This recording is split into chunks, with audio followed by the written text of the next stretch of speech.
Naliya SDM office આગળ 17 તારીખથી આર્ચન company જખાઉના મજૂરો ધરણા પર બેઠેલા છે। બહુજન આર્મીના નેજા હેઠળ મજૂરો શોષણ સામે રોષ વ્યક્ત કરી રહ્યા છે। 10 વર્ષથી સેવા આપતા મજૂરોને કાયમી કરવાની માંગ ઉઠાવી। છેલ્લા 4 મહિનાથી પગાર ન મળતા મજૂરો આર્થિક સંકટમાં। 6-7 મહિનાથી નોકરીમાંથી કાઢાયેલી મજૂરોને અડધો પગાર આપવાની માંગ। મજૂરોનો જૂનો પીએફ હજુ સુધી ચૂકવાયો નથી। સેફટી કિટ અને મેડિકલ સુવિધાઓનો અભાવ કંપની સામે ગંભીર આક્ષેપ। CSR ફંડનો યોગ્ય અને પારદર્શક ઉપયોગ નથી થતો એવી ફરિયાદ। લખનધુઆ સંસ્થાપક બહુજન આર્મીએ જણાવ્યું કે હક મળ્યા વગર આંદોલન અટકવાનું નથી। આજરોજ નલિયા એસડીએમ ઓફિસ ખાતે 17 તારીખથી આર્ચન કંપનીના મજૂરો દ્વારા જે ધરણા કરવામાં આવ્યા છે, બહુજન આર્મી સંગઠનનો છેલ્લા 3 મહિનાથી આંદોલનમાં સપોર્ટ રહ્યો છે।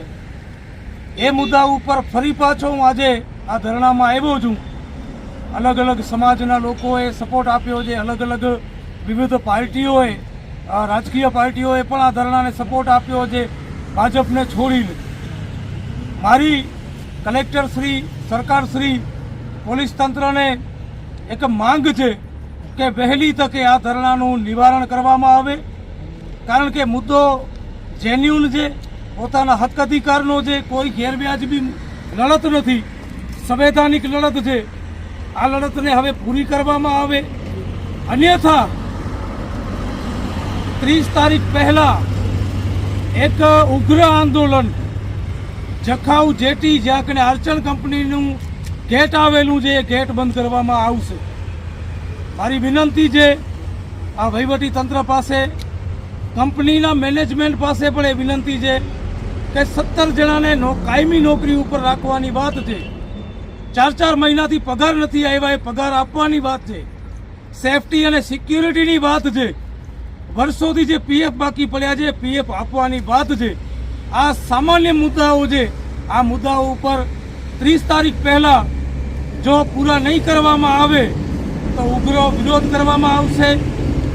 એ પછી ભૂખ હડતાલ પણ કરવામાં આવશે અને જે પણ કાયદાના દાયરામાં રહીને આંદોલન કરવાનું હશે એ તમામ આંદોલન કરવામાં આવશે એવી બાંહેધરી હું લખનધુઆ આપું છું આ તંત્રને અને કંપનીને।